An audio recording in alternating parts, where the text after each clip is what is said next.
संसार का रहस्य केवल उसने ही है जाना, इस संसार का रहस्य केवल उसने ही है जाना, नारी की महिमा को जिसने है पहचाना।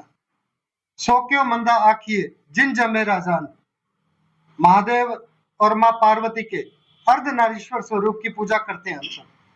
माँ के चरणों में जन्नत है, ऐसा भी कहते हैं हम सब। राधे राधे, जय सिया राम लगातार इसका जाप करते हैं हम लोग, और शक्ति के स्वरूप की वर्ष में 2 बार आराधना करते हैं। फिर भी नारी संघर्ष कर रही है, सदियों से कर रही है। नारी सबला कब बनेगी, ये विचारणीय प्रश्न है, और ये विचारणीय प्रश्न है संपूर्ण संसार के लिए।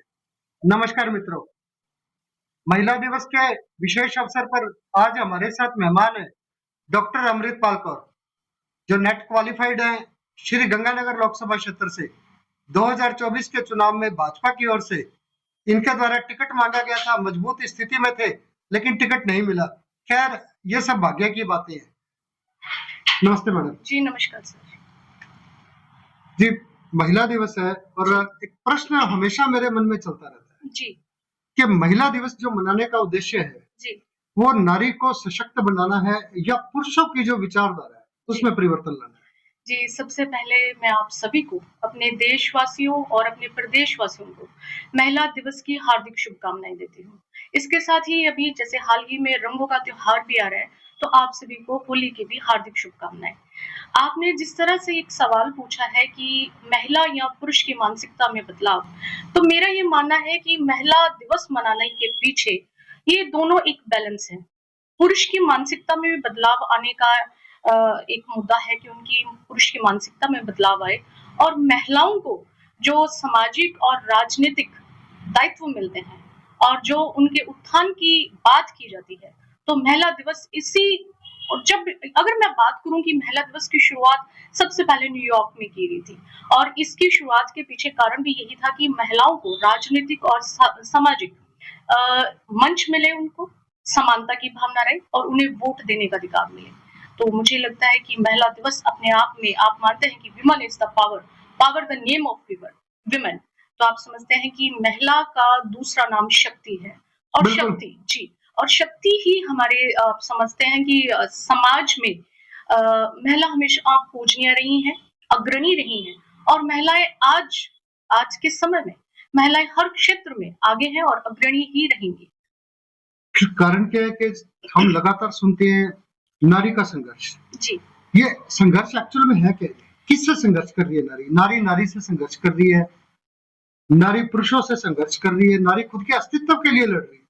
जी, देखिए संघर्ष तो देखिए सदियों से चला आ रहा है। अगर हम बहुत पीछे वैदिक काल में जाएं या सिंधु सभ्यता की बात करें, तब मात्र सत्तात्मक थी, और वैदिक काल तक आते आते ये जो हमारा समाज था ये पुरुष प्रधान समाज हो गया। एक फिल्म प्रोड्यूसर है जी, वो खुद के नाम के आगे माँ का नाम लगाते हैं, और काफी फेमस है। जी, जी, और डायरेक्शंस करते हैं संजय लीला बंसाली। जी, जी, तो मैंने एक इंटरव्यू में उनके पढ़ा कि जो लीला बंसाली है वो उनकी मदर का नेम है। जी, मातृ सत्तात्मक से हम पितृ सत्तात्मक की ओर कैसे बढ़ गए? जी, देखिए मैं अगर प्राचीन काल की बात करूं, तो जो हमारे सिंधु सभ्यता थी वो मात्र सत्तात्मक थी, लेकिन जैसे ही आर्यों ने हमारे ऊपर अटैक किया, हमारी सभ्यताओं पर अटैक किया, तो वो हमारा जो समाज था वो धीरे-धीरे पितृ सत्तात्मक और पुरुष प्रधान समाज में बदलता गया। लेकिन अभी भी ऐसे आपको बहुत सारे एग्जाम्पल, हमारे इतिहास के पन्नों को खोलेंगे तो आपको बहुत सारे ऐसे एग्जाम्पल्स मिलेंगे जहाँ पे बहुत सारे हमारे राजाओं ने अपने नाम के आगे अपनी माताओं का नाम इंट्रोड्यूस किया है, जैसे कि गौतमी पुत्र शातकर्णी। तो ठीक है, ये कहीं ना कहीं ये हमें संदेश देता है कि माँ की महिमा और एक महिला की महिमा कितनी समाज के लिए और हमारे परिवार के लिए और हमारे सामाजिक ढांचे के लिए कितनी अहम है। जैसे ही जिसे हम कह देते हैं कि टीनेज, किशोरावस्था में कोई बच्ची कदम रखती है जी, तो बाप की पाबंदी शुरू हो जाती है जी, भाई हुक्म चलाने लग जाता है जी, और माँ नसीहतें देने लग जाती है। जी, आप भी गुजरे इस दौर से? जी, देखिए मैं इसको पाबंदी नहीं कहूंगी, मैं इसे नसीहत कहूंगी, जो जरूरी है। अगर देखिए ये नसीहत हमें स्कूल में भी मिलती है, ये हमें समाज से मिलती है, और सबसे पहले एक बच्चा अगर जो किशोर अवस्था में आता है, उसकी सबसे पहली क्लास जो होती है उसके माँ बाप, उसके बड़े भाई बहन होते हैं। हम इसे पाबंदी के रूप में ना देखें, इसे नसीहत के रूप में देखें तो ज्यादा बेहतर है कि नसीहत होना। आपको मिली नसीहत ये? जी देखिए, किससे मिली? पिता से मिली, माता से मिली? देखिए इंसान हमेशा लर्निंग स्टेज में बिल्कुल रहता है। नहीं, ठीक है, लर्निंग तो चलता ही रहता ठीक है, है, ऑल ओवर लाइफ लर्निंग ही चलती लर्निंग चलती है। तो नसीहत देखिए जरूरी है, क्यों नहीं? नसीहत होगी तो ही हम अपने आप को परिपक्व कर पाएंगे ना। हर इंसान परिपक्व कंप्लीट नहीं होता, हर इंसान में बहुत कमियां होती हैं। हमारे जो बड़े हैं वही हमें समझाते हैं कि क्या कौन सा रास्ता सही है, कैसे उठना, कैसे बैठना, कहाँ बिल्कुल। किस मर्यादा में रह के हमें अपनी बात करनी है। तो ये तो मुझे लगता है पार्ट ऑफ लाइफ और होना भी चाहिए। नसीहत जरूरी है। जन्म कहाँ हुआ आपका? जी, जन्म मेरा राजस्थान में डूंगरपुर डिस्ट्रिक्ट, पापा की अच्छा, उधर पोस्टिंग ये फिर जयसिंहपुर कनेक्शन क्या है? डूंगर सिंह डूंगरपुर से हम पापा की पोस्टिंग यहाँ हुई। पापा किस डिपार्टमेंट में? जी, एग्रीकल्चर डिपार्टमेंट थे में थे और अभी नहीं है। मैं एक प्राउड फादर की एक प्राउड डॉटर हूँ। मुझे डॉटर होने पे बहुत प्राउड है। बिना पिता, जब कहते हैं पिता जो होते हैं, और बहुधा हम कहते हैं कि ज्योतिष शास्त्र में भी कहा जाता है जी, कि सूर्य को पिता माना जाता है, हाँ जी, और सूर्य का तेज बहुत होता है, जी, उसे बर्दाश्त करना हर किसी के बस में नहीं होता। जी। क्या कहेंगे इसको लेकर? देखें, पिता का साया मेरे ऊपर हमेशा रहा। मेरी मैरिज के बाद मेरे पिताजी नहीं रहे, लेकिन पिता के रूप में मुझे एक और पिता मिले जो मेरे ससुर हैं। उनसे हमेशा मुझे आगे बढ़ने के लिए, हर क्षेत्र में आगे बढ़ने के लिए हमेशा मुझे इंस्पिरेशन मिलती है, मुझे गाइड करते हैं। मुझे लगता है कि आज भी मेरे साथ मेरे फादर हैं। एक फादर नहीं है तो दूसरे फादर मेरे साथ हैं। वैसे कहा जाता है कि जो बेटा एक वंश चलाता है और बेटी दो वंशों को चलाती है। जी, जी, जी। कितना सहमत है इससे? बिल्कुल सहमत हूँ जी। लेकिन क्या आपको नहीं लगता भी ये संस्कार पे निर्भर करता है?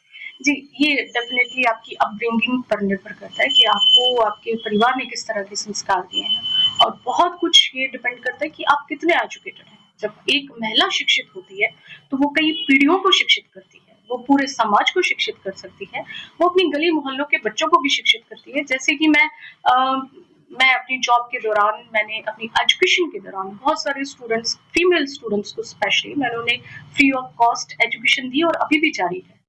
जी। पीएचडी, नेट क्वालिफाइड, उसके बाद राजनीति, शह मात का खेल है। जी, यहाँ ये नहीं पता कि कब कौन धोखा दे जाए, जी, कब कौन हमारा फायदा उठा जाए। जी। ऐसे खेल में कैसे एंटर हो गया? देखिए, ये मैं तो मैं आज देखता हूँ कि जो यूथ है और महिलाएं तो खास तौर से वो इस फील्ड से दूर रहना पसंद करते हैं। तो आपका इस फील्ड में आने के जो इंस्पायर है वो किससे हुआ? देखिए, मेरी जो स्कूलिंग थी वो मेरी गतसिंहपुर से है, और स्कूल के दौरान मैंने राजस्थान को प्रेजेंट किया हॉकी में। मेरा हॉकी में स्टेट लेवल पे मैंने राजस्थान को प्रेजेंट किया। देन खालसा कॉलेज से मेरी ग्रेजुएशन हुई। एमए मेरी हुई डूंगर कॉलेज बीकानेर से। उसी दौरान मैंने एमए के दौरान ही रेडियो स्टेशन आकाशवाणी बीकानेर आकाशवाणी से छोटे मोटे प्रोग्राम्स दिए, जैसे कि थोड़ा यंग एज में शौक होता है, तो वो मेरे जारी थे। उस दौरान ही, और एमए के दौरान मेरा आर्मी के लिए लेफ्टिनेंट के लिए सिलेक्शन हुआ इलाहाबाद सिलेक्शन बोर्ड से। आर्मी ज्वाइन नहीं किया? आर्मी में क्या होता है सर कि ना, आपको 9 डेज का स्टे रहता है, आपको पर डे आपके टेस्ट रहते हैं, और ट्रेनिंग के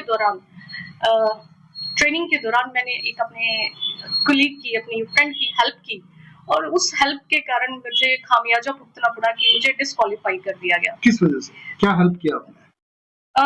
अगर डिटेल में अगर आप पूछना चाहें तो उसमें एक ट्रेनिंग थी हमारी, जिसमें अंदर ही दराज सेक्टर, कारगिल हिल, ये अंदर प्रैक्टिस के लिए बनाए होते हैं आर्मी के लिए।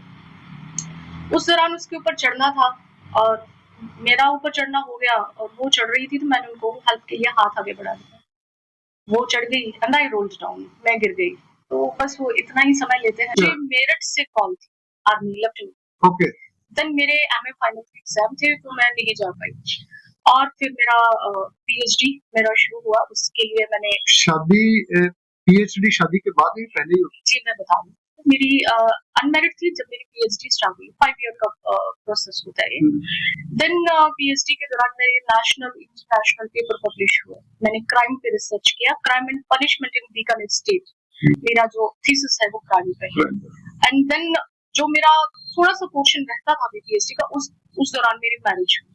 तो मैंने बाकी की पीएचडी आफ्टर मैरिज कंप्लीट की और पीएचडी के बाद मैंने नेट क्वालिफाई किया। ससुराल वालों ने कहा नहीं कि अब क्या जरूरत है पढ़ने की, चूल्हा मैं चौका संभालो। मुझे लगा कि मैं अपने एक माँ बाप को छोड़कर दूसरे माँ बाप के साथ हूँ, कोई डिफरेंस नहीं। मैं ये मानती हूँ कि मैं बहुत लकी हूँ, मैं बहुत लकी हूँ कि मुझे बहुत ही एक ऐसी सपोर्टिंग फैमिली मिली, जो मैं वाहिगुरु जी से अरदास करती हूँ कि हर बेटी को, हर बहन को ऐसा परिवार मिले।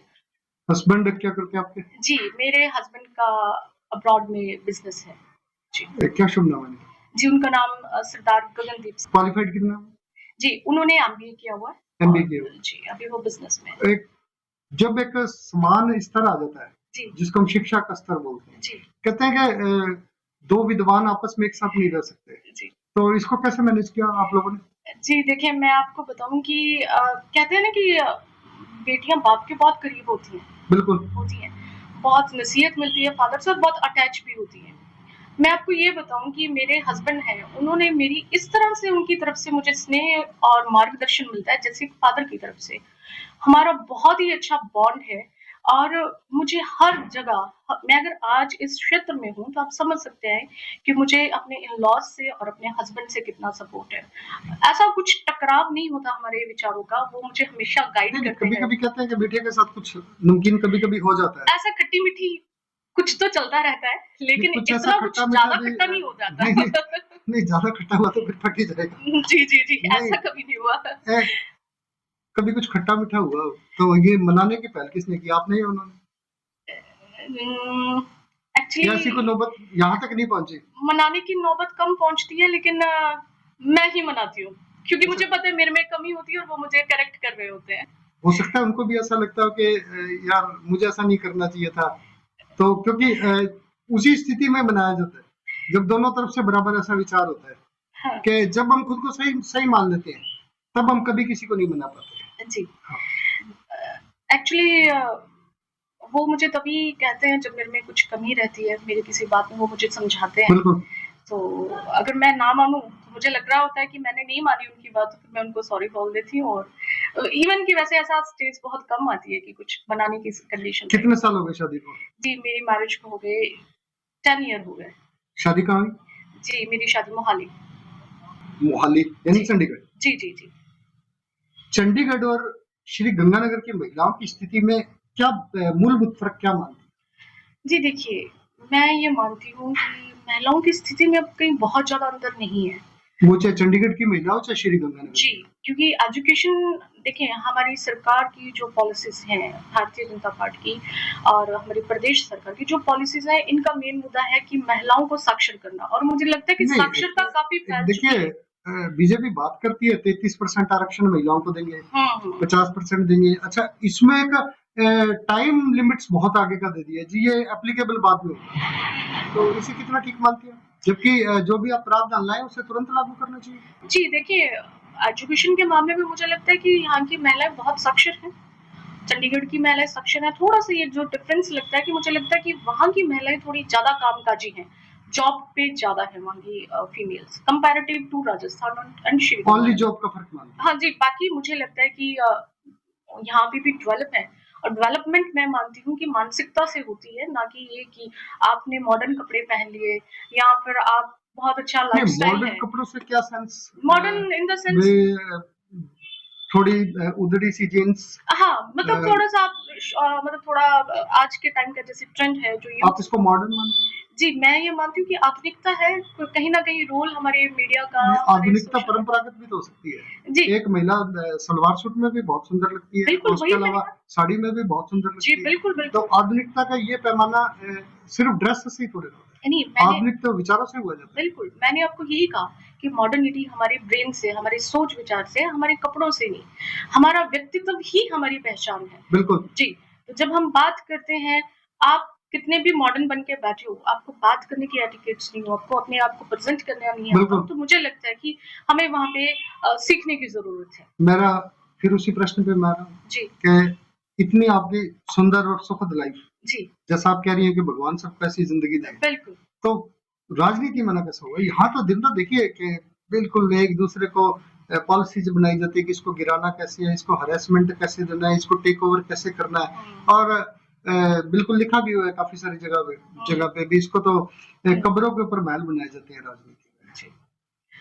तो इस फील्ड में ऐसा क्या आपको नजर आ गया कि आप अपना अच्छी भली लाइफ छोड़ के हम्म 2024 प्रारंभ होने से पहले ही 2023 लास्ट तक आते आते आप बिल्कुल गंगानगर में आप नजर आने लगी, लोकसभा क्षेत्र में डॉक्टर अमृतपाल को टिकट मांग रही है, प्रेस कॉन्फ्रेंस हो रही है, लोगों से मिल रही है। जी एक कहाँ एसी की लाइफ, इतनी बढ़िया जिंदगी, जी इतने बढ़िया आपके हस्बैंड, इतनी बढ़िया आपकी फैमिली, जी उसके अलावा फिर क्या ऐसा था कि आप राजनीति में आने जी लगे? मैंने क्या आपकी सिस्टर के इंस्पिरेशन रहे इसके मैं पीछे, जी या आपकी जो सिस्टर है वो काफी लंबे समय से बीजेपी में एज ए जी वर्कर काम कर रही हैं, जी और क्या वो रहा कि नहीं मुझे भी अपनी बहन के कदमों पे चलना है?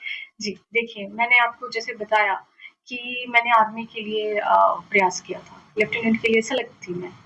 तो देश के लिए जो मेरे मन में जुनून था, देशभक्ति का, समाज सेवा का, वो कहीं न कहीं मेरा डिस्क्वालीफाई होना मेरे को अंदर से झकझोर रहा था कि मैं किस तरह से समाज की सेवा करूँ और जहाँ तक जन कल्याणकारी योजनाएं जहां तक नहीं पहुंच पाई मैं वहां तक पहुंचाऊं और समाज में विकास की एक धारा बहे। मैं ये चाहती थी महिलाएं आगे बढ़े। उस दौरान चलो डिस्क्वालीफाई हो गई मैं उसमें, फिर मैंने पीएचडी किया कि क्यों न एक शिक्षक के तौर पर मैं मानती हूँ कि शिक्षक ही भविष्य का निर्माता है। और जॉब के लिए ट्राई किया आपने? जी जी मैं बता रही हूँ। तो मैंने एज ए शिक्षक, एज ए प्रोफेसर पहले सिरसिमू कॉलेज डूंगरगढ़ पढ़ाया, फिर मैंने पटियाला यूनिवर्सिटी के कॉलेजेस में पढ़ाया। अभी लास्ट जब मैं प्रोफेसर ही थी जब मैंने जॉब ड्रॉप किया और मैंने राजनीतिक क्षेत्र चुना। इसके पीछे कारण ये था कि मैंने शैक्षणिक कार्य करते हुए मुझे लगा कि एक शिक्षक का कार्य जो है उसका दायरा सीमित हो जाता है। तो मुझे लगता था कि मैं सीमित दायरे में नहीं रह सकती। ठीक है, मेरी क्लास है, कॉलेज है, मैं उतने ही स्टूडेंट्स को कॉलेज। आपके लिए दो पंक्तियां जरूर मेरी ओर से, एक भाई की ओर से मानिए आप, जी कि उड़े जा आसमानों में, कि तेरी मंजिलें तुझको बुलाती हैं। जी तो आपको शायद ऐसा लगता है कि जितनी एबिलिटी भगवान ने दी है उसका सदुपयोग आप किसी और जगह रह के नहीं कर सकती, राजनीति कर। जी, मुझे लगा कि राजनीतिक एक बहुत ही व्यापक क्षेत्र है जिसमें हर समाज, हर वर्ग से जुड़ा जा सकता है। और कुछ मेरी जो पारिवारिक परिस्थितियां और पारिवारिक जो मेरा एक जो माहौल मुझे राजनीतिक माहौल मिला, जैसे कि आप जानते हैं कि सुश्री अमरीक कौर जी मेरी बड़ी बहन है, वो लंबे अरसे से एक सक्रिय कार्यकर्ता के रूप में भारतीय जनता पार्टी की सेवा कर रही है। तो वो कहीं न कहीं बचपन से ही उनका प्रभाव मेरी मानसिकता पर रहा था। उनके साथ आना-जाना, लोगों से मिलना मुझे काफ़ी प्रभावित करता अमरीक रहा। कौर जी ने काफी स्ट्रगल किया लेकिन जी, सक्सेस नहीं मिली। जी, उन्होंने टिकट मांगा रायसेनगर से भी, अनूपगढ़ से भी इस बार उन्होंने कोशिश की थी विधानसभा जी, चुनाव में, जी, टिकट नहीं मिला। पॉलिटिक्स में सफलता का प्रतिशत बहुत कम है। जी। तो ऐसे फील्ड में आप हासिल क्या करेंगे? जी, देखिए मेरा राजनीति में आने का कारण समाज सेवा करना है। मेरा कोई ऐसा मोटिव नहीं है कि मुझे फिर टिकट टिकट क्यों मांगा मिलेगी, आपने? टिकट मिलेगी तभी समाज सेवा फिर करूँगी। टिकट मांगने का रीजन क्या था? टिकट माँगने से मुझे ऐसे लगा कि मेरी राह आसान हो जाएगी। मेरे जो लोगों के मुद्दे हैं, वो आसानी से मैं विधानसभा या संसद तक पहुँचा सकती हूँ, मेरी रास्ता आसान हो जाता। आप जानते हैं कि मुझे टिकट नहीं मिला, लेकिन मैं अभी भी सक्रिय हूँ। बिना पद के रहते हुए मेरे प्रयास जारी हैं, अपने समाज के लिए, अपने सिख भाइयों के लिए, 36 की 36 कौमों के लिए मेरे प्रयास जारी हैं। आपको जानकारी शायद इस बात की होगी कि मैं श्री गंगानगर से श्री अनंतपुर साहिब के लिए ट्रेन चलाने, सीधी रेल सेवा चलाने का प्रयास कर रही हूँ। और मैं आपके इस चैनल के माध्यम से भी मैं ये जनता तक, अपनी आवाम तक ये बात पहुंचाना चाहूंगी कि सूरतगढ़ में एक फर्टिलाइजर प्लांट की बिल्कुल। मेरा प्रयास है कि सूरतगढ़ में एक यूरिया का फर्टिलाइजर प्लांट लगे ताकि यहाँ के किसानों को राहत मिले। क्योंकि नाराजगी दूर करने का प्रयास कर रही हैं आप? जी बिल्कुल, मैं खुद क्योंकि किसान हूँ। किसान मैंने देखा है कि किसान भाजपा से बहुत नाराज है। जी उसका कारण एमएसपी भी है जी कि मोदी सरकार ने एमएसपी जो है उसको लागू नहीं किया। जी उसके अलावा भी काफी सारे और रीजंस रहते हैं। किसान आंदोलन खूब चला, जी और तो किसान जो इतने नाराज हैं जी उनकी नाराजगी दूर करने का प्रयास करते देखिए, किसान हमारे देश के अन्नदाता हैं और हमारे बहुत पूजनीय हैं, आदरणीय हैं। और उनके बिना हमारे देश का चलना असंभव है। किसानों की जो नाराजगी है, वो देखिए प्रधानमंत्री जी, हमारे यशस्वी प्रधानमंत्री जी नरेंद्र मोदी जी ने उनसे कई बार मुलाकात हुई, उनका उसको सॉल्व करने का प्रयास किया। और अभी भी अगर मैं अपनी लोकसभा क्षेत्र की बात करूँ, तो मैंने कुछ दिन पहले ही डिप्टी सीएम सर से किसानों के मुद्दों को लेकर मुलाकात की थी। क्या मुख्य मुद्दे थे आपके? जी, मुख्य मुद्दे हमारे जो यहाँ के पानी के ही रहते हैं और जैसे कि आप जानते हैं कि अभी भी 670 क्यूसेक पानी हमारा पाकिस्तान को जा रहा है और ये फिरोजपुर फीडर पे अभी 2525 क्यूसेक पानी है और जो इंदिरा गांधी कैनाल है 25 और फिरोजपुर फीडर का पानी जो है 2575 है और ये पानी जो है अब बारिश से बढ़ गया है लेकिन 670 क्यूसेक पानी जो है वो डैम स्ट्रीम से पाकिस्तान की जा रहा है जो अभी भी हमारे किसान भाई जो हैं इसको लेकर आंदोलन कर रहे हैं और वो चाह रहे हैं कि किसी न किसी तरीके से ये पानी हमें मिले क्योंकि गेहूं की फसल इस बार 2 लाख एकड़ जमीन पर बोई गई है तो उसके लिए हमें 2 बार पानी की जरूरत है। तो इसके लिए भी जो मुद्दे हैं मैं हमेशा हाईकमान से बात करने का प्रयास करती केंद्र रहती हूँ। सरकार का बजट में किसानों को क्या मिला? देखिए इस बार देखो एमएसपी पर 150 की बढ़ोतरी हुई है और 35 लाख किसानों को 25,000 फसली ऋण मुक्त किया गया है इस बार किसानों को और 9,000 करोड़ रुपए का एक किसान सम्मान निधि में भी उनको काफी फायदा मिला है किसानों को।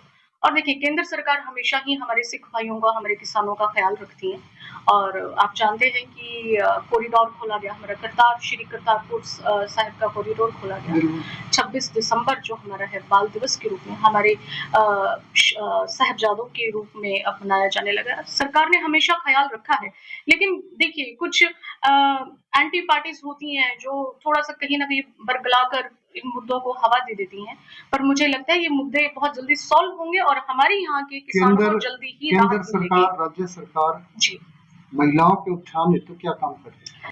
भ्रष्टाचार मुक्त करना हमारी राज्य सरकार का प्राथमिकता पे मुद्दा है।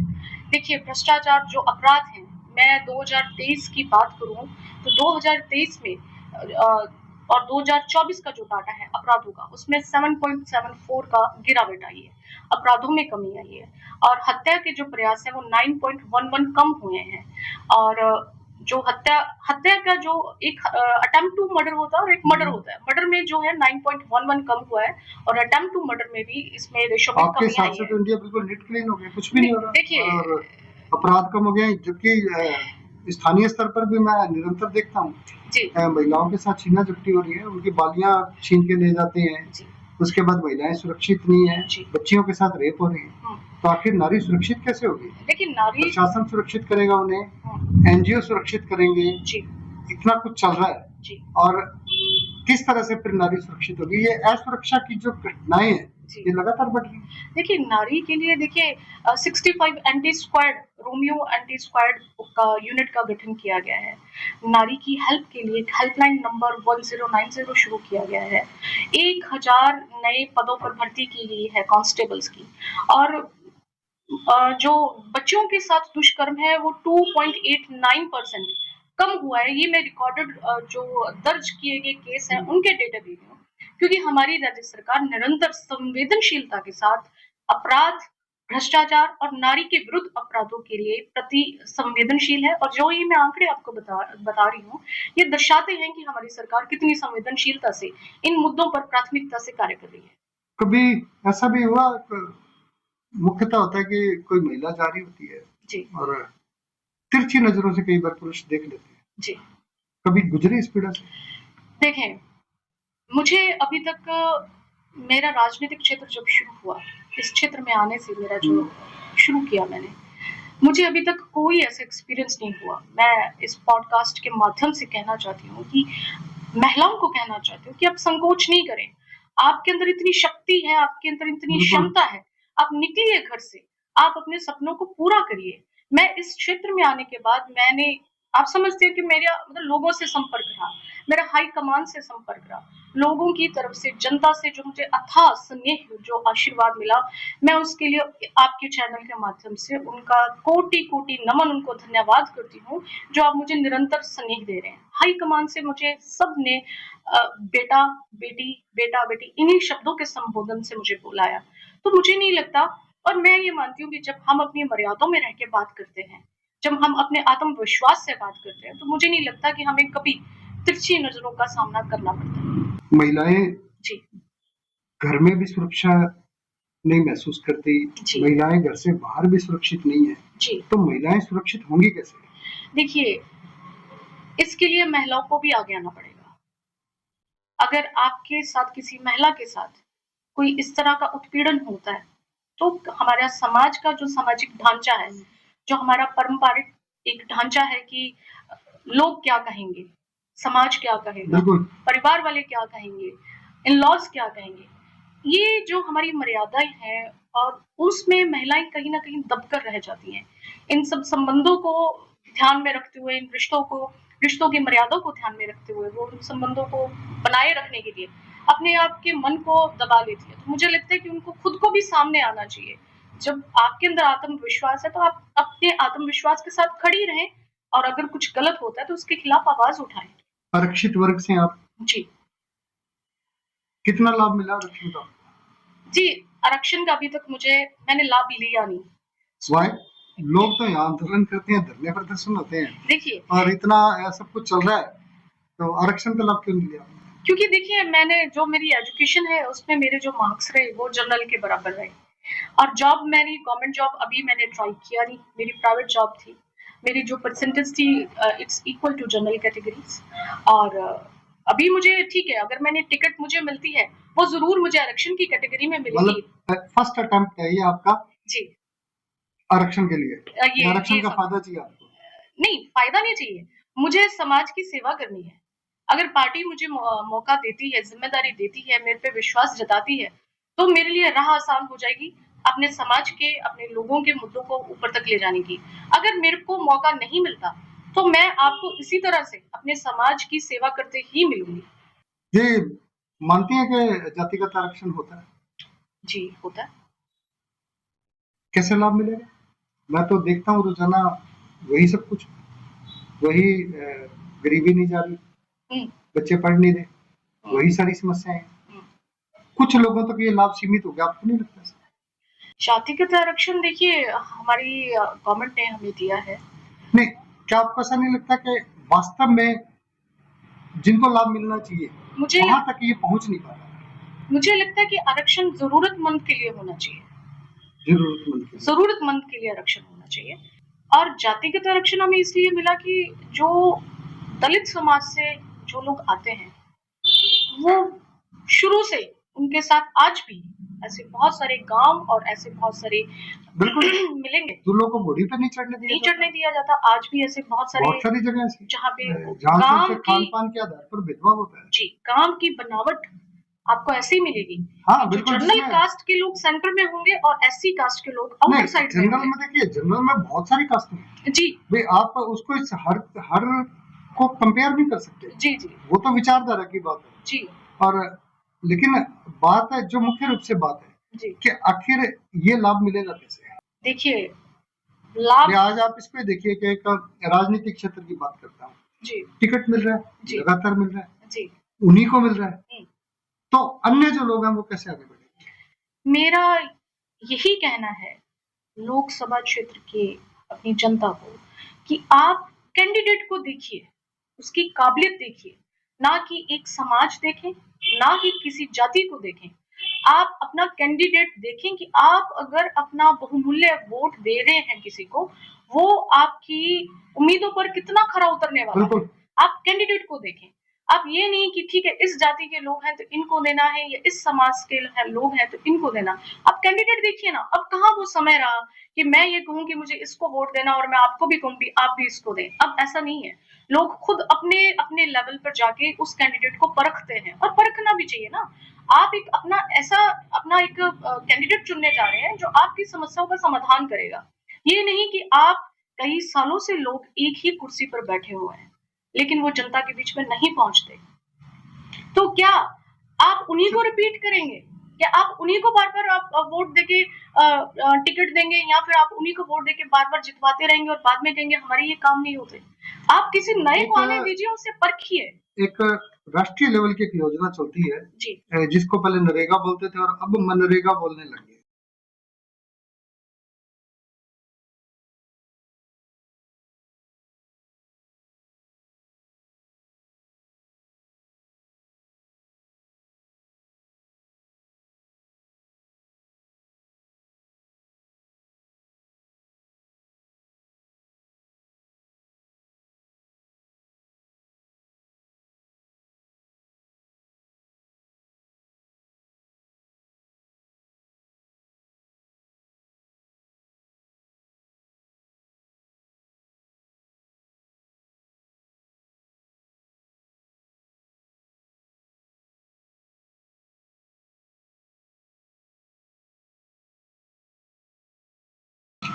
शहरी और ग्रामीण महिलाओं की स्थिति में अभी तक फर्क नहीं आ पा रहा। जी कारण इसका? जी, देखिए शहरों में मैं समझती हूँ कि अपॉर्चुनिटीज ज्यादा होती है काम करने के लिए, घर से निकलने के लिए अपॉर्चुनिटीज ज्यादा है। और ग्रामीण महिलाओं के ऊपर मुझे लगता है कि पारिवारिक जिम्मेदारियां ज्यादा है या समाज का दबाव ज्यादा है। तो मुझे लगता है ये एक बेसिक अंतर है। कैसे खत्म होगा ये अंतर? मैं इस विषय पर मैं फिर से वही कहूंगी कि खुद के लिए खड़ा होना पड़ेगा। खुद के लिए खड़ा होना पड़ेगा। जी महिलाओं के लिए सबसे ज्यादा जरूरी है कि उनको खुद के लिए संघर्ष करना पड़ेगा। जी जब तक वो संघर्ष नहीं करेंगी, जी लेकिन संघर्ष में भी एक बात आती है जी कि कई बार स्थिति बद से बदतर हो जाती है, घर परिवार में बांध लिया जाता है और काफी सारे वर्ड्स जो है वो महिला को सुनने को मिल जाती है, पुरुषों की ओर से भी और खासतौर से कई बार महिलाओं की ओर से भी। तो कैसे होगा इस समस्या का समाधान? मुझे लगता है कि एजुकेशन बहुत मस्ट है। महिला शिक्षा को प्राथमिकता देनी चाहिए। अगर घर में माँ पढ़ी लिखी है तो वो अपनी बेटियों को बच्चियों को पढ़ाएगी और जब कोई पढ़ा लिखा इंसान है तो वो अपने लिए सही और गलत का निर्णय खुद करने योग्य हो जाता है। तो एजुकेशन बहुत मस्ट है। आप एजुकेट करिए बच्चियों को, आने वाली बच्चियों को। आपके कहने का अर्थ है कि मूल रूप से बच्चियों का शिक्षित होना बहुत जरूरी है। उनके लिए शिक्षा बहुत जरूरी है। जब तक वो शिक्षित नहीं होंगी वो आगे नहीं बढ़ पाएंगे। जी बाबा साहब भीमराव अम्बेडकर जी के जो कथन है जी उसे मैं मेरे शब्द में कर रहा हूँ कि जी सब पढ़ो आगे बढ़ो, तुम ना किसी से पीछे रहो। जी तो आगे बढ़ने के लिए पढ़ना ही पड़ेगा। जी इसके अलावा और कोई भी एक एक जो सूत्र है जीवन का सफलता का, वो सिर्फ आप शिक्षा मानती हैं कि शिक्षा से ही हम आगे बढ़ सकते हैं। जी, शिक्षित होने के बाद आप कितने एक इंसान होने के साथ-साथ आपके अंदर इंसानियत होनी चाहिए ना। बिल्कुल आपका व्यक्तित्व वैसा होना चाहिए कि आप लोगों को प्रभावित कर सकें और लोग ये कहें कि मुझे आपके जैसा बनना है। महिलाओं को इस तरह से खुद का व्यक्तित्व बनाना चाहिए कि वो आने वाली पीढ़ियों के लिए, आने बच्चियों के लिए एक रोल मॉडल का किरदार निभा सके। आत्म सुरक्षा हेतु क्या करना चाहिए बच्चियों को? देखिए, आत्म सुरक्षा के लिए मैं ये मानती हूँ कि स्कूल से ये एजुकेशन स्टार्ट होनी चाहिए। बच्चियों को स्कूल में गुड टच, बैड टच का स्कूल में एज़ अ सिलेबस उनको इंट्रोड्यूस करना चाहिए। जो टच होता है जी, खास तौर पे जी, बच्चियों के लिए मैं कहना वो मोस्टली बैड टच के रूप में सामने आता है। जी, क्योंकि गुड वाले जो पर्सन होते हैं जी, जी, वो तो बहुत स्पेस में बातचीत करते जी, हैं, जी, बेटियों के सिर पे हाथ फेरते हैं वो, जी, उनकी मूवमेंट सही होती है। जी, एक मैं आपको होली का एक वाक्य भी सुनाता हूँ कि जी, बाहर मैंने देखा है, मैं इंदौर भी रहा, जब होली होती है तो सामूहिक रूप से मनाती है, महिलाएं भी मनाती है, पुरुष भी मनाते हैं। तो जब खुद से छोटी आयु की कोई महिला होती है तो उसके सिर पर रंग डाल दिया जाता है और बड़ी होती है तो उसके पैरों में डाला जाता है, ये टच नहीं किया जाता, सम्मान का प्रतीक है। जी, टच नहीं किया जाता वहाँ। जी, जी, ये सम्मान का प्रतीक है। हमारे मैं ये मानती हूँ कि अ, जो एजुकेशन मैं फीमेल के लिए कह रही हूँ, वो एजुकेशन हमारे पुरुषों के लिए भी उतनी ही ज़रूरी है। ताकि ये नहीं कि हम सिर्फ़ महिला शिक्षा की बात करें, हमारा जो समाज है वो उतना जितनी महिला हमारे समाज के लिए ज़रूरी है, पुरुष का भी उतना ही योगदान है हमारे समाज में। आप ये कहना चाहते हैं कि महिलाओं के साथ-साथ जी, पुरुषों को भी जी, महिलाओं से संबंधित शिक्षा प्रदान करवानी बिल्कुल ज़रूरी है सर, बहुत ज़रूरी है। तभी उनकी मूलभूत सोच में परिवर्तन आएगा। और एक नज़रिया रहता है कि ये गर्ल्स स्कूल है, गर्ल्स कॉलेज है। ये मुझे लगता है कि जब बच्चे साथ में बैठ के पढ़ते हैं, तो मुझे लगता है एक अंडरस्टैंडिंग डेवलप होती है उन दोनों के बीच में भी। ठीक है, ये लड़का है, ये को लड़की है। एजुकेशन को बेस्ट मानती हैं। जी, coeducation is best for childrens for मुझे लगता है कि यूथ के लिए बेस्ट है। एक जो क्रेज़ रहता है, एक मेल-फीमेल का जो अट्रैक्शन रहता है, जो क्रेज़ रहता है, जब हम साथ पढ़ते हैं, तो हमें अपनी मर्यादा भी पता चलती है और वो क्रेज़ भी खत्म होता है। तो मुझे लगता है कि ये जो क्रेज़ ही एक ऐसी चीज़ है जो धीरे जाके कहीं न कहीं अपराध को जन्म देता है। जब हम साथ में उठते-बैठते हैं, तो वो सब संभावनाएँ मुझे लगता है खत्म हो जाती हैं। तो को-एजुकेशन इज़ बेस्ट फॉर चिल्ड्रंस। फिल्में देखती हैं? कौन सी? साउथ की, पंजाबी या बॉलीवुड की? अ, अभी मुझे मूवीज़ देखे तो काफ़ी समय हो गया। कोई ध्यान हो फिल्म अच्छी कौन सी लगती है आपको? जी, मुझे डॉक्यूमेंट्रीज़ अच्छी लगती हैं। फिल्में अच्छी कम लगती है? ठीक है एंटरटेन के लिए? हाँ, तो मतलब फिर ये रहता है एंटरटेन कि के लिए क्या करते हैं आप लोग? एंटरटेन के या लिए हस्बैंड वाइफ गाड़ी उठाते हैं और चलो घूमे आते हैं कहीं, अम, या कोई पब्लिक प्लेस पे चले गए, कुछ खा लिया पी लिया। बस हमारा मोस्टली ये रहता है कि हम जब साथ बैठते हैं एंटरटेन के लिए या तो मार्केट चले गए, कुछ खा पी लिया, शॉपिंग कर ली, मोस्टली यही रहता है। और जब से राजनीतिक क्षेत्र में मैंने फास्ट फूड पसंद करते हैं या नॉर्मल मैं साउथ बिल्कुल इंडियन? बिल्कुल लाइट फूड, बिल्कुल लाइट फूड। लाइट फूड लेती हूँ मैं। क्या रहता है लाइट फूड में? छोले भटूरे? नहीं नहीं, बिल्कुल नहीं। ये छोले भटूरे लाइट है क्या? नहीं है। नहीं नहीं, मुझे लाइट नहीं लगते छोले भटूरे एक्चुअली। मुझे घर का खाना मेरी प्रेफरेंस रहती है, और बाहर कभी जाऊँ तो मुझे रहता है कि हल्का फुल्का कोई स्नैक्स, हल्का फुल्का या जूस बस। साउथ की फिल्में देखी हैं कभी आपने? जी साउथ की फिल्मों में एक फिल्म मूवी देख रहा था मैं साउथ की, जी उसके अंदर ये दिखा रहे थे कि जब बेटी किशोरावस्था में प्रथम कदम रखती है जी तो उसकी शुभ मांगलिक कार्य किए जाते हैं जी उससे संबंधित। जी अ, हमारे यहाँ पे ऐसा क्या नहीं होता? जी, ये आपकी मानसिकता को दर्शाता है। क्योंकि मैं ये मानता हूँ कि जो सृजन है, हम्म, सृजन का जो प्रारंभ है हम्म, वो स्त्री से होता है। जी जी बिल्कुल। हम अच्छा, जो लोग भगवान को नहीं मानते जी वो कहते हैं कि ईश्वर नहीं है, लेकिन वो भी एक बात कह देते हैं कि प्रकृति है। जी तो प्रकृति बेसिकली जो वर्ड है जी जी वो नारी को दर्शाता है, शक्ति को दर्शाता है। जी तो सृजन का जो प्रारंभ है वो जब स्त्री से होता है, तो हमारे यहाँ पर जब बेटियां प्रथम कदम रखती हैं जी किशोर अवस्था में, जी तो फिर किस इस तरह की जो धारणाएं जी, वो कैसे बदल जाती है? ये मानसिकता है। देखिए किशोरावस्था में आना, जब बच्चियां उस अवस्था में पहुंचती हैं तो उनका मेन, पेरेंट्स का मेन मकसद ये होता है कि आप रेस्ट करें, आप आराम करें, और धीरे धीरे ये एक विकृत मानसिकता में ये कि आप आप मंदिर नहीं जा सकते, किचन आप में नहीं पूजा नहीं जा जाएंगे। सकते, आप किचन में नहीं जा सकते। एक्चुअली ये क्या था कि अगर आप इस अवस्था से गुजर रहे हैं तो उस दौरान आप आराम करिए, रेस्ट करिए, अपने अपने आप को समय दीजिए। बिल्कुल। ये था, और ना कि ये था कि आप किचन में नहीं जाएंगे, आप मंदिर में ओनली नहीं जाएंगे। हेल्थ इश्यूज था इसके लिए। सिर्फ हेल्थ जो इशू हमारे है। बड़े बुजुर्गों की सोच थी वो हेल्थ इश्यूज पे थी ओनली। हाँ जी, इसको विकृत मानसिकता ने इस तरह से इतना बिगाड़ दिया कि हमें ये लगता है कि आप अगर उस अवस्था से गुजर रहे हैं तो आपको मंदिर नहीं जाना चाहिए। देखिए ईश्वर तो हर जगह है, हमारे भीतर भी ईश्वर है। तो ये एक नेचुरल प्रोसेस है, और ये हम भगवान के ही बनाए हुए हैं, उन्होंने ही ये सारे प्रोसेस हमारे भगवान ने कोई फर्क नहीं किया, वो फर्क नहीं चाहे किया। स्त्री हो चाहे पुरुष बिल्कुल हो, बिल्कुल चाहे कोई जीव जंतु, प्राण जी सबके अंदर वैसे ही है। जी बिल्कुल जी। तलाक की घटनाएं लगातार बढ़ रही है, मुख्य क्या कारण मानती है इसके पीछे? कि हमारी संस्कृति में तो कहा जाता है कि विवाह एक बार ही होता है और जन्म जन्म का ये बंधन है, 7 जन्म तक की भी बातें होती हैं, जी लेकिन तलाक के जो केस हैं उसके बढ़ने का कारण क्या मानती है? देखें, मेरा ये मानना है कि लोगों में पेशेंस की कमी आई है, पेशेंस, धैर्य की कमी आई है। पहले क्या था कि ठीक है, शायद हर समाज में, हर परिवार में होता है कि माँ-बाप के बीच में कोई छोटी-मोटी कहा-सुनी हो जाती है, बिल्कुल। तो वो शायद सुबह हुई तो दोपहर या शाम तक सॉल्व हो जाती थी।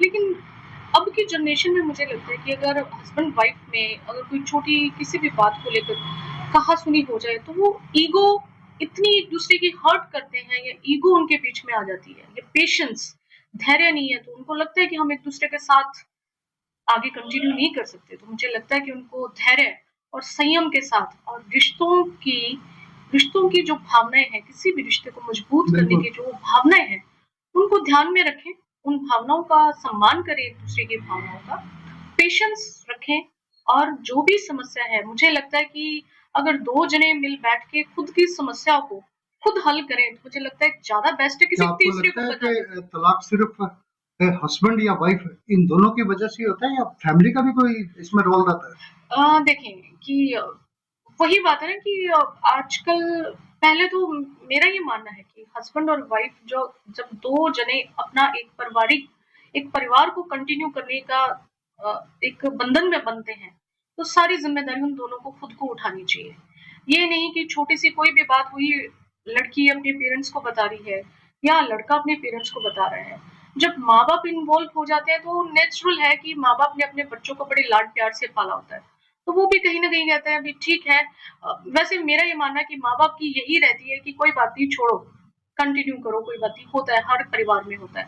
लेकिन आजकल कोई के भी माँ बच्चों बाप में ये नहीं चाहता। नहीं चाहता। लेकिन माँ बच्चे आजकल के जो हैं उनमें पेशेंस, ईगो और ये लगता है कि ठीक है, मैं छोटी सी बात पे उनको लगता है कि हम आगे इस रिश्ते को नहीं बिल्कुल। बढ़ा सकते, तो वो मुझे लगता है कोर्ट का सहारा लेते हैं, जो मुझे लगता है कि गलत है।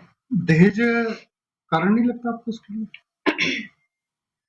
दुनिया चाहे कितना आगे बढ़ गई हो, और दहेज का भी देखिए, मैं बड़ा हैरान होता हूँ कि दहेज का भी स्वरूप बदल गया। पहले सिर्फ दहेज का मतलब ये था सहयोग, हम्म, कि जरूरत की चीजें। जरूरत के सामान, जी। कि साइकिल दे दी, पेटी दे दी, कुछ और दे दिया। आजकल तो मैं ये देखता हूँ कि घर में सब कुछ है, जी। फिर भी दहेज दिया जा रहा है। ऐसा कोई बंदा नहीं होगा दुनिया में जिसके घर में, मोस्टली लोगों के घरों में आज फ्रिज है, एसी भी आ गए हैं, सब कुछ आ गया, तो फिर ये दहेज का प्रारूप कैसे बदल गया? साइकिल से चलते चलते फॉर्चूनर गाड़ियां भी पार हो गई। अभी एक वाकया तो फॉर्चूनर गाड़ी के लिए हो चुका है, जिसमें लड़की वालों ने शादी के लिए मना किया। कहूंगी कि उसी बात पे मैं आना चाहती हूँ कि एक स्टेटस सिंबल बन गया है। दहेज स्टेटस सिंबल बन गया, बिल्कुल। लड़के वालों के लिए, लड़की वालों के लिए। देखिए, लड़की वालों के लिए भी है कि हमने अपनी, उनको लगता है कि हमने अपने रिश्तेदारों को बताना है, समाज को दिखाना है कि हमने चाहे उसके इतना लिए कुछ कर्जाई हो जाओ। हो रहे हैं, पेरेंट्स हो रहे हैं, ये चीजें हो रही हैं। तो मुझे, मैं आपको अपने बारे में बताना चाहूंगी। देखिए, मेरी मैरिज अरेंज मैरिज है, ठीक है। मैंने, कौन से सन में शादी आपकी? जी मेरी हुई 2012 में। 2012 में। जी। और अरेंज मैरिज है। मैंने अपने हस्बैंड को शादी से 4 दिन पहले देखा था। ओके। जी, 4, अच्छा, शायद रिंग सेरेमनी कुछ नहीं नहीं हुआ, कुछ डायरेक्ट शादी? नहीं। जी। 4 दिन पहले देखा था। वो फोटोशूट भी नहीं हुआ? आजकल तो बड़ा कुछ भी नहीं, ट्रेंडिंग में है कुछ अभी, भी नहीं। शादी से पहले लड़का लड़की जाते हैं, स्पेशली कैमरामैन आते हैं, और क्या बोलते हैं उसका, हाँ, प्री वेडिंग शूट। देखिए वो प्री वेडिंग शूट आजकल खूब चलन में है। वो अपनी मैं मानती हूँ कि वो एक पल होते हैं, वो उनको कैमरे में कैद करना चाहिए, चलो अच्छी बात है, होना भी चाहिए। जीवन में शादी एक बार ही होती है, बहुत हसीन पल होते हैं हर किसी के लिए। लेकिन मुझे क्या था कि मैं बहुत सिंपल हूँ, मैं, मेरे हस्बैंड बहुत सिंपल है, मेरे इन-लॉज़ बहुत सिंपल है। मैं बहुत सिंपल सी सोच की एक साधारण सी लड़की हूँ। मुझे लगता है कि शादी पे इन्वेस्ट करना, आप किसी ज़रूरतमंद की ज़रूरत पूरी कीजिए ना। मेरी 4 दिन पहले, देखिए, मैंने अपने हस्बैंड को देखा, 4 दिन बाद हमारी मैरिज थी। आप ये मानिए कि आप बिलीव करिएगा मेरी इस बात पर कि मेरे इन-लॉज़ ने, ठीक है, मेरे पेरेंट्स ने अपनी तरफ से जो बेस्ट करना चाहा, वो भी नहीं उन्होंने करने दिया कि नहीं, हमें आपकी बेटी चाहिए, आप बस ठीक है बच्चे के कपड़े दीजिए, जो रूटीन में हमें चाहिए। नहीं, ये तो सब कहते हैं, लेकिन ये बात की तो एक्चुअल, स्थितियां ये बदल जाती यथार्थ स्थिति मैं आपको बता रही हूँ, ये मैं वास्तविकता आपको हैं। बता रही नहीं, हूँ। मैं देखता हूँ कि केसेस जब ऐसे आते हैं, और उसमें देखते हैं कि बिल्कुल ये बातें कही जाती हैं कि हमें तो कुछ नहीं चाहिए, हमें ये तो लड़की 2 कपड़ों में ही दे दीजिए ये जी, आप मैं, ऐसे ही भेज दीजिए। जी। लेकिन बाद में ये जो भावनाएं है कि अब ये चाहिए, आप ये लेके नहीं आए, वो तो कहने की बातें थी। इन समस्याओं का क्या समाधान है? देखिए, समस्याओं का समाधान यही है कि आप पहले, या तो रिश्ते से पहले एक दूसरे की फैमिली को जांचें परखें, ताकि आपको पता चले कि वास्तविकता क्या है। मेरे साथ ये हुआ कि 4 दिन पहले मैंने अपने हस्बैंड को देखा, 4 दिन बाद मेरी मैरिज हुई। एक सुई, 1 रुपया मेरे लॉज ने नहीं लिया, और 10 साल मेरी मैरिज को हो गए, 12 साल मेरी मैरिज को हो गए। दे आर हैप्पी, मेरे को कभी कुछ नहीं कहा गया। इवन कि मैं ये मानती हूँ कि हमारे समाज में जो रीति-नीति बनी है, पहले बच्चे की शादी की जाती है, फिर आने वाले त्योहारों पे उसको कुछ ना कुछ बिल्कुल, वो कंटिन्यूटी एक चैन वो चलता है, और मेरे कम को से लगता कम है 2 साल तक तो। चलता। आप ये देखिए कितना उम्र चलता है। बच्चे नहीं, 2 साल तक तो स्पेशल हाँ, चलता है। पेरेंट्स पहले बच्चे पैदा करते हैं, फिर उनकी स्कूली एजुकेशन की उनको टेंशन, फिर कॉलेज की टेंशन, फिर उनकी जॉब, उनकी प्राथमिकताएं रहती हैं, इनको इस फील्ड में डालना है। बेटी है तो फिर उसकी शादी की टेंशन, फिर उसके बाद इन लॉज की और टेंशन, फिर बच्चों के आगे बच्चे होते हैं, फिर उनकी टेंशन। तो आप खुद के लिए कब जीते हो? खुद के लिए जियो ना। तलाक के जो केस होते हैं, जी। आज उसे बड़ी संदेह की दृष्टि से देखा जाता है, जी। और जो वास्तविक पीड़ित है उसे दर दर की ठोकरें खानी पड़ रही है। वास्तविक पीड़ित है, देखिए, कोर्ट है इसके लिए। कोर्ट जब अपना सालों निर्णय साल लेता लग है, जाते हैं। जब अपना कोर्ट निर्णय देता है, तो वो तथ्यों के आधार पर ही देता है, प्रमाणिक होने के बाद ही अपना निर्णय देता है। तो मुझे लगता है कि आप अगर पीड़ित हैं, आप आवाज उठाएं, हमारा संविधान आपको सपोर्ट करेगा, हमारा न्याय व्यवस्था आपके साथ खड़ी रहेगी, तो आप कोर्ट का सहारा लीजिए। देखिए, एक महिला के लिए घर की चारदीवारी से निकलना और सीधा को जाकर पुलिस थानों में और इन सब प्रपंचों से दो चार होना बड़ा मुश्किल हो जाता है। मुश्किल हो जाता है, लेकिन मुझे लगता है कि अब वो समय नहीं रहा। महिलाएं काफी हद तक अवेयर हैं, जागरूक हैं, उन्हें अपने अधिकार भी पता है, और उन्हें ये पता है कि क्या उनके लिए सही है, क्या गलत है। मुझे लगता है कि महिलाएं पहले के ज्यादा सक्षम है पहले के कंपैरिजन में। नारी को नारी का दोस्त मानते हैं या नारी नारी की दुश्मन है? परिस्थितियों पर डिपेंड करता है। जब ये तलाक वाले केस आते हैं, हम्म, बहुओं को जला दिया गया, इस तरह की घटनाएं सामने आती हैं, तो आखिर वहां भी तो महिलाएं तो रहती हैं घर में। पुरुष तो सुबह उठा और कामकाज पे, मैंने आज तक नहीं कि कभी ससुर और बहू का झगड़ा हुआ, हम्म, सास बहू का झगड़ा, देरानी जेठानी का झगड़ा, ऐसा नहीं हुआ कि देवर भाभी का झगड़ा, ऐसी घटनाएं तो नहीं आती सामने। जी मैं कहूंगी जब लोभ लालच का पर्दा आंखों पर पड़ जाए तो फिर वो चाहे पुरुष हो चाहे महिला हो वो अपराध की श्रेणी में आना शुरू हो जाता है। किस तरह से? देखिए बहुत सारे ऐसे परिवार हैं जहाँ बच्चियों की शादी की जाती है। शुरू में कहा जाता है कि हमें कुछ नहीं चाहिए, जैसे जैसे समय बीतता है वैसे वैसे उनसे दहेज की मांग की जाती है। और यहाँ तक भी कई बार ये भी केस सामने है कि उनसे पुत्र उत्पन्न की भी मांग की जाती है कि बेटा ही होना चाहिए, बेटी नहीं होनी चाहिए। तो हाँ मुझे लगता है कि समाज नहीं, ये तो परिवार मिलकर जो बेटा या बेटी, ये तो परमात्मा के घर से तो सब एक समान है। ये मैं चाहती हूँ ये सोच सबकी हो, ये सोच सबकी हो तो शायद ये अपराधों नहीं, बेटी पर नहीं होगी तो रोकथाम लगे। बेटी नहीं होगी तो प्रकृति रुक जाएगी। लेकिन ऐसा जो है बहुत प्रकृति सारे का जो सामंजस्य है ये तो बिगड़ जाएगा अगर बेटियां। और आज हम स्थिति भी देख रहे हैं जी कि शादी के लिए दूल्हे तो लाइन में लगे हुए हैं, दुल्हन नहीं मिल रही। नहीं मिल रही। जी जी लेकिन हमारा समाज है, हमारी रीति नीति इस तरह से स्थापित है शुरू से, जो हमारा सामाजिक ढांचा है, जो हमारी समाज की संरचना पुरुष प्रधान समाज है, तो पुरुष को प्राथमिकता दी जाती है। तो मुझे लगता है कि हर परिवार में या हर नहीं तो बहुत सारे ऐसे कुछ चुनिंदा परिवार होंगे जहाँ पे वो मानते हैं कि पुत्र का होना बहुत जरूरी है। मैं आपको बताऊं कि हम 3 सिस्टर्स हैं, हम अपने पेरेंट्स की 3 सिस्टर हैं और तीनों ही हम बहुत ही प्राउड डॉटर्स हैं अपने पेरेंट्स की। मेरे फादर ने आज तक कभी जब कभी भी मेरे फादर के कुलीग्स उनके सर्कल के लोग घर पे आए तो पापा ने हमेशा ये कह के इंट्रोड्यूस करवाया ये मेरे 3 बेटे हैं, ये मेरे शेर बच्चे हैं। मेरे पापा को तनिक भी कहीं नहीं लगा कि मेरी 3 बेटियां हैं, हमारा बेटा नहीं है। उन्होंने लेकिन हमें आपके जैसी सुखद किस्मत जी हर महिला की तो नहीं होती, मैं चाहती हर हूँ बच्ची की नहीं होती। नहीं होती। मैं चाहती हूँ कि ये मानसिकता बदले, इस मानसिकता में बदलाव आना चाहिए और शुरुआत हमसे ही होती है। आप हैं आने जो इस चैनल को देख रहे हैं, मैं उन सभी पुरुषों से ये निवेदन करूंगी कि मानसिकता में बदलाव जब तक नहीं आएगा तब तक हम अपनी बेटियों को पुरुष आगे नहीं बढ़ा सकते।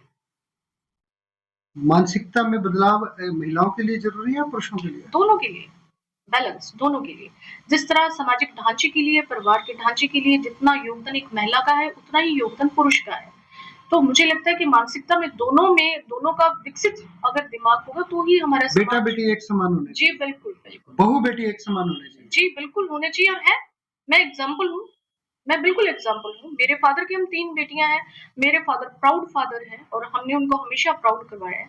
मेरी सबसे बड़ी दीदी सुश्री अमरीक कौर जी हैं, राजनीति में सक्रिय हैं, वो मेरी आइडियल हैं, वो मेरी मार्गदर्शक हैं। वो मुझे समय समय पर मुझे मार्गदर्शन देती हैं कि किस तरह से किस पथ पर कैसे चलना है। मेरी जो दूसरी सबसे बड़ी सिस्टर वो गवर्नमेंट टीचर है और मैं सबसे छोटी हूँ। और मुझे लगता है कि एक अच्छा मैसेज देते हैं हम समाज को कि बेटियां होनी चाहिए, बेटियां घर आंगन का एक रौनक है, होनी चाहिए। और बेटे भी उतने ही इम्पोर्टेंट है। बेटों के ऊपर परिवार की जिम्मेदारी आती है। ठीक है बेटियों की शादी हो जाती है, वो दूसरे घर जाके वो जिम्मेदारी संभालती है, लेकिन मुझे लगता है कि बेटा बेटी दोनों एक समान है। पैतृक संपत्ति में महिलाओं की हिस्सेदारी जी कितना ठीक मानती है इसे? बिल्कुल ठीक है। एक बाप कर्जा लेता है, जी कर्जा लेकर बेटी की शादी करता है, जी और उस कर्जे को उतारते उतारते बाप और भाई उस कर्जे को उतारते उतारते मुद्दतें निकल जाती हैं उन्होंने। जी फिर बेटी का अचानक से आकर खड़े हो जाना कि मुझे इसमें भी हिस्सा चाहिए, हम्म। तो ये कितना ठीक मानती हैं?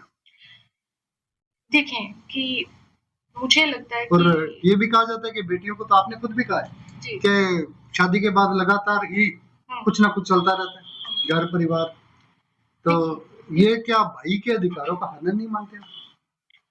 देखिए माँ बाप के लिए दोनों बच्चे एक समान है, चाहे वो बेटा है चाहे बेटी है। अगर पेरेंट्स बेटे को अपनी संपत्ति का अधिकारी मानते हैं तो बेटी भी उतनी ही उस अधिकार के काबिल है। और मेरा ये मानना है कि अगर जब माँ बाप वृद्धावस्था में पहुंचते हैं, ना कि सिर्फ बेटा। बेटी का भी उतना ही हक है, उतनी जिम्मेदारी है कि वो अपने माँ बाप की सेवा करे, उनका ध्यान रखे, उनका पालन पोषण करे, जैसा कि बचपन में हमारे माँ बाप ने हमारा किया था। तो मुझे लगता है कि अगर संपत्ति के अधिकार में मुझे नहीं लगता कि ठीक है, बेटा भी उतना बेटे का अगर अधिकार है तो बेटे का भी होना चाहिए। नहीं, क्या आपको ऐसा नहीं लगता कि जब ये अधिकार की बात आती है तो रिश्तों में मनमुटाव पैदा हो जाता है? मेरा ऐसा मानना नहीं है। क्योंकि बाप और भाई तो लगातार ही अपनी बेटी और बहन की चिंता करते रहते हैं बेटियां भी और हर करती तरह हैं। से उनका एक रहता है मोटिव भी कि इसको किसी तरह की कोई दिक्कत नहीं होनी चाहिए। बेटियां भी, मुझे लगता है बेटियां ज्यादा सेंसिटिव होती हैं अपने भाई, अपने पिता को लेके। तो मुझे लगता है कि बेटियां ज्यादा सेंसिटिव और अपने पेरेंट्स का ज्यादा ख्याल रखती हैं। रोल मॉडल किसे मानती हैं राजनीति में? मेरे लिए रोल मॉडल हर वो इंसान है जो संघर्ष करता है। नहीं, संघर्ष तो लेकिन एक मेरा संघर्ष तो देखिए जी, कोई भी जो श्रमिक है वो भी संघर्ष ही कर रहा है जीवन में। वो देखिए ना, फिर देखिए उनकी लाइफ कितनी संघर्षशील है और वो कैसे अपने जो मुकाम तक मोस्टली लोग पहुंचते कहते हैं। हैं कि जी मैं बिल क्लिंटन को पसंद मैं करता हूँ, बता मैं मैं उसी बात मोदी पे जी को पसंद करता हूँ जी, और मैं उसी बात पे आ रही हूँ। मेरे जो मैं हर उस संघर्षकर्ता इंसान को अपना रोल मॉडल मानती हूँ, जो संघर्ष करके, चुनौतियों का सामना करके आगे बढ़ता है। इसी तरह से हमारे यशस्वी प्रधानमंत्री नरेंद्र मोदी जी हैं, जिनका जीवन अगर हम देखें, तो बहुत चुनौतियों और संघर्षपूर्ण रहा और आज वो जिस मुकाम पर खड़े हैं और जिस तरह से विकास की धारा वो पूरे देश में उनके द्वारा बहाई जा रही है, विकास के कार्य को प्रगति दी जा रही है, विकसित भारत का सपना हम सबको उन्होंने दिखाया है। मोदी जी को प्रधानमंत्री पद पर कार्य करते हुए जी 11वां साल चल रहा है। जी महिलाएं कितनी सुरक्षित हुई? जी, महिलाएं सुरक्षित है। जो 2000 कैसे? मैंने बताया है आपको। क्या रेप की घटनाएं बंद होगी? नहीं, देखिए बंद नहीं हुई है, लेकिन कम हुई है, कम हुई है। जो रिकॉर्ड दर्ज हैं, उनके डेटा में उनका प्रतिशत जो है वो कम आया है, गिरावट हुई है। तो महिलाएं सुरक्षित, महिलाओं के लिए बहुत सारी ऐसी एप्स हैं जो हेल्पलाइन नंबर्स चलाए जा रहे हैं और महिलाओं या को सिर्फ हमारी एक सरकार बेसिकली संवेदनशील है। बीजेपी सरकार के समय से चल रहा है अभी जो जन आधार कार्ड है जी उसमें महिला मुखी है। जी वसुंधरा जी इस योजना को लेके आई थी, जी उसका नेम बदल गया, फिर नेम बदल गया, जी। तो सिर्फ एक कार्ड से महिलाओं का उत्थान हो जाएगा? नहीं, देखिए ये महिलाओं कार्ड को, पर एक नाम आ गया देखिए ये कि जन आधार कार्ड में कि मुखिया महिला है। जी, ये एक क्या शुरुआत। पुरुष प्रधान समाज ने इसको स्वीकार किया है कि मेरे घर की मुखिया वास्तव में महिला है? जी, ये शुरुआत है। महिलाओं को प्राथमिकता देना ये शुरुआत है। महिलाओं को कार्ड का मुखिया बनाया गया है, जिसमें परिवार में महिलाओं का वर्चस्व थोड़ा सा बढ़ा है। महिला अपने डिसीजन खुद ले सकती है। ये एक सहयोग है हमारी सरकार का महिलाओं के उत्थान में।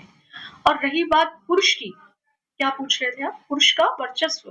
हाँ, जो पुरुषों की जो सोच है उसमें कितना फर्क आया इस कार्ड से? देखिए, पुरुषों का योगदान हमेशा से रहा है। महिलाओं को सफल बनाने में पुरुषों का योगदान शुरू से रहा है और नहीं, पुरुष भी अब इस ये चीज को तो एक्सेप्ट करते हैं। आप एक कहावत तो ये बनी है कि एक पुरुष की सफलता में महिला का योगदान रहता है और महिला आप का, ये बात कह रही हैं कि एक महिला की सफलता में पुरुष का योगदान है। बिल्कुल बिल्कुल, अगर जितना योगदान पुरुष की सफलता में महिला का है, उतना ही योगदान, देखिए हमारा पुरुष प्रधान समाज है। पुरुष का सफल होना, अगर महिला योगदान कहीं 1% लेश मात्र ना भी करे, तो पुरुष कहीं ना कहीं थोड़ा सा मनमानी करते हुए क्षेत्रों में भी नजर आते हैं कि नहीं मुझे ये करना है तो मुझे ये करना है। उसमें महिलाएं इतना अपोज या इतना उनके सामने नहीं खड़ी होती कि आप ये मत करिए।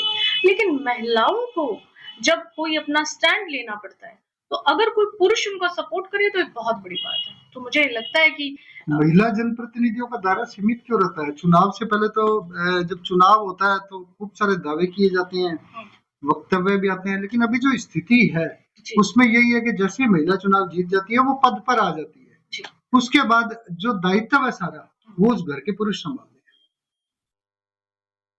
देखिए, पुरुष और महिला का सामंजस्य की बात है। ये दोनों मिलकर ही कर सकते हैं। अगर महिला घर से बाहर के कार्यों को कार्यों में अपनी भागीदारी निभा रही है, तो मुझे लगता है कि अगर पुरुष घर के कार्यों में भागीदारी या जिम्मेदारी उठाना नहीं, वो मैं कहाँ गलत है? किचन की बात नहीं कर रहा, नहीं, मैं मैं रोटी सब्जी बनाने की बात नहीं कर रहा कि महिला सरपंच बन गई है, महिला विधायक बन गई है तो उसके हस्बैंड किचन में काम कर रहे होंगे। नहीं, मैं ये बात कर रहा हूँ कि जिम्मेदारी जनता को जो रूबरू है, जी जनता से जो रूबरू रहता है वो मतलब जनप्रतिनिधि की अपेक्षा, हाँ महिला जनप्रतिनिधि की अपेक्षा उनके परिवार से क्यों होता नहीं, ऐसा मुझे नहीं लगता। है? या इसमें कुछ गलत नहीं? नहीं, देखें या मेरे किसी सामने से भी रूबरू हो, कोई दिक्कत नहीं है इसमें? नहीं, देखिए जो जनप्रतिनिधि जो जनता ने चुना है, तो जनता के संपर्क में या जनता से रूबरू भी उसी का होने का हक बनता है। अगर वो कहीं व्यस्त है, वैसे मैंने देखें कि मेरे मेरे सामने जितनी भी महिलाएं जनप्रतिनिधि आई हैं, वो अपने काम को बहुत बखूबी निभा रही हैं। मुझे ऐसा कहीं भी नहीं लगा कि उनकी बजाय उनका भाई या उनका पिता या उनके हस्बैंड उनके काम को संभाल रहे हैं। वो खुद सक्षम है, वो संभाल रही हैं। तो मुझे नहीं लगता कि महिलाओं को ऑप्शन मिलेगा कि अगर महिला जनप्रतिनिधि है तो उनका हस्बैंड या उनका पति उनका हस्बैंड या उनका भाई इस काम को आगे बढ़ाएगा। वो खुद करती है, वो सक्षम है। आपका क्या चल रहा है इन दिनों राजनीति में? जी एक लंबा सफर तय करना है, टिकट का भी नहीं पता कि मिलेगा कि नहीं मिलेगा। जी, देखिए मैंने राजनीतिक क्षेत्र इसलिए चुना कि मुझे जनता की सेवा करनी। बिल्कुल, मेरा ये मेन आपने मुद्दा ये मेरा अभी मेन जन संवाद है तो क्या काम करना है? जी, देखिए मेरा लोगों से मिलना-जुलना चल रहा है। लोगों का घर पे आना-जाना लगा रहता है। लोगों की बहुत सी समस्याएँ हैं। मोहाली वैसे या गैसीपुर? गतसिंहपुर जी, मोहाली तो देखिए मेरे इन-लॉज़ हैं, वो मेरा एक परिवार है, वहाँ मेरा आना-जाना होता है। लेकिन मैं लंबे समय से यहीं रह रही हूँ, अपने लोकसभा क्षेत्र में ही हूँ और मैं सक्रिय हूँ। मेरा निरंतर लोगों से मिलना, आना-जाना, उनकी समस्याओं का समाधान करना मेरी प्राथमिकता है। बीच में उड़ती-उड़ती खबरें आई थी कि श्री गंगानगर में निवास करने की सोच रही हैं। जी, मैं यहाँ पे मेरा प्रयास है बहुत जल्दी मैं गंगानगर रिद्धि-सिद्धि कुछ सर्च भी किया आप लोगों ने? जी, सर्च किया मैंने। रिद्धि-सिद्धि को मतलब आपके ये चल रहा है कि गंगानगर शिफ्ट हो जाए तो उसका लाभ मिलेगा आगे? देखिए या सिर्फ ये है कि यहाँ की जो व्यवस्थाएं हैं उनसे संपर्क बढ़ जाएगा? देखिए, अगर मैं यहाँ पे आती हूँ तो ज़ाहिर-सी बात है कि मेरा संपर्क जो मुझे गतसिंहपुर से यहाँ आने में जो समय लगता है, वो समय मेरा जनता की सेवा में गैसीपुर व्यतीत भी होगा। श्री गंगानगर लोकसभा क्षेत्र में? जी, वहाँ पे भी आना कई बार ये होता है कि लोग गंगानगर के होते हैं, हेडक्वार्टर? हेडक्वार्टर पे आना थोड़ा-सा सहूलियत रहेगी मेरा भी जनता से जुड़ने का और जनता का भी मेरे से। तो गतसिंहपुर थोड़ा-सा इंटीरियर में है, तो मुझे लोगों से मिलने स्पेशल यहाँ आना पड़ता है। वैसे लोग घर पे भी आते हैं। तो पंजाबी कम्युनिटी को टिकट मिलता नहीं है श्री गंगानगर लोकसभा क्षेत्र से। जी। बूटा सिंह जी, हुँ। मैं यहाँ से ट्राई किया, काफी सारा है, टिकट कैसे मिलेगा? देखिए, आप जनता की सेवा करते रहें। जनता जनार्दन एक वही वही है जो आपको ऊपर तक लेके जा सकते हैं। और ऐसा नहीं है ना कि टिकट सिर्फ मोटिव ये रहे कि टिकट मिले और जनता आपको हरा दे, ये नहीं। मुझे जनता का जो संपूर्ण मैं आपके इस चैनल के माध्यम से मैं अपनी लोकसभा क्षेत्र की जो जनता मुझे सहयोग, समर्थन, मार्गदर्शन, आशीर्वाद दे रही है, मैं उनका तहे दिल से आभार, अभिनंदन करती हूँ। और मैं अपने देश प्रदेश से और जो पूरे देश से, दिल्ली वासियों से, मैं तमिलनाडु से, कर्नाटका से, तेलंगाना से, नासिक से, यूपी से और असम से, जम्मू कश्मीर से, जो भी मुझे निरंतर मैसेज करते हैं, मुझे सहयोग दे रहे हैं, मेरा मार्गदर्शन कर रहे हैं, मैं आप सभी का धन्यवाद करती हूँ। देखिए, वो मेरे वोट बैंकर नहीं है, मुझे उनसे बिल्कुल। वोट नहीं चाहिए, लेकिन वो मुझसे इतना लगाव और इतना स्नेह और इतना आशीर्वाद और मार्गदर्शन दे रहे हैं, जो मुझे अभिभूत कर देता है कि मैं खुद को बहुत ब्लेस्ड समझती हूँ कि पूरे देश से मुझे फ़ोन और मैसेज आते हैं, जो मुझे बहुत हौसला देते हो, जो बहुत हौसला देते हो। मैं आप सभी का बहुत-बहुत धन्यवाद करती हूँ। बीजेपी टिकट के लिए एक बड़ी लंबी लाइन अभी से स्टार्ट हो गई है। निहाल चंद जी को इस बार टिकट नहीं मिला, जी, तो वो भी चुनाव लड़ेंगे। जी, छोटी सी बात है, घर तो बैठेंगे नहीं। जी, बिल्कुल। प्रियंका बैलान जी गंगानगर आई और अनूपगढ़ में भी काम कर रही है, वो कभी कभी गंगानगर में भी रहता है उनका। जी, वो भी फाइट करेंगी पूरी तरह से। जी। कैलाश मेघवाल जी भी, इनको प्रतिद्वंदी मानते हैं, सहयोगी मानते हैं? देखिए, प्रतिद्वंदिता मेरी खुद से है। मैं खुद को हर दिन बेहतर करना चाहती हूँ कि मैं खुद को और कैसे बेहतर करूँ और मैं जनता के बीच में उनकी समस्याओं का समाधान कैसे करूँ। और मैं इनको अपना सहयोगी ही मानती हूँ। जिस तरह से अभी 2024 की टिकट एक महिला प्रत्याशी को मिली थी और हम सबने उनका सहयोग किया था क्योंकि हमारा मेन मुद्दा जो है भारतीय जनता पार्टी को यहाँ से जिताकर भेजना है।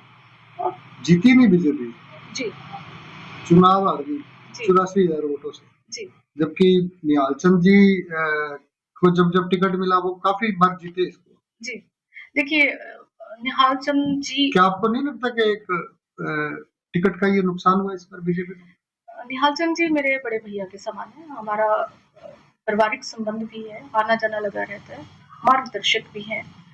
और जहां तक सीट नहीं जीत पाई, देखिए ये फैसला जनता का है। जनता का जो फैसला रहता है वो सर्वमान्य रहता है, वो हमें मानना भी पड़ेगा।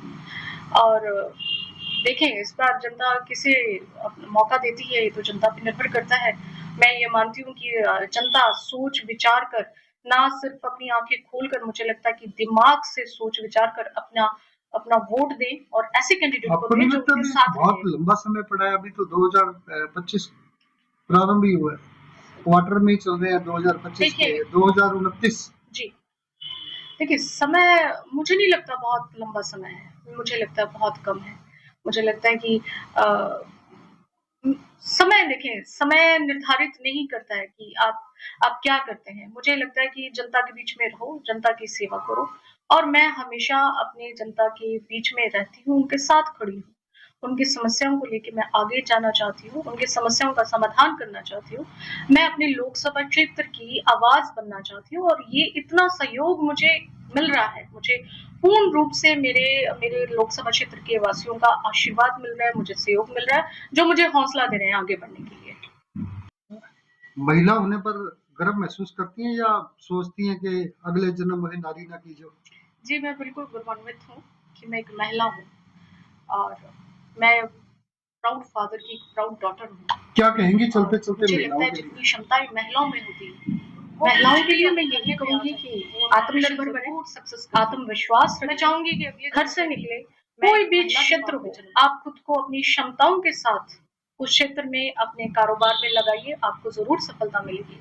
और जब महिलाएं अपने मर्यादा में रह के जब किसी भी क्षेत्र में आती है, तो मुझे नहीं लगता कि उन्हें किसी भी हर्डल का, किसी भी परेशानियों का सामना करना पड़ता है, क्योंकि एक महिला जननी है, उसमें जो क्षमता है कर गुजरने की, मुझे लगता है कि वो अनबीटेबल है।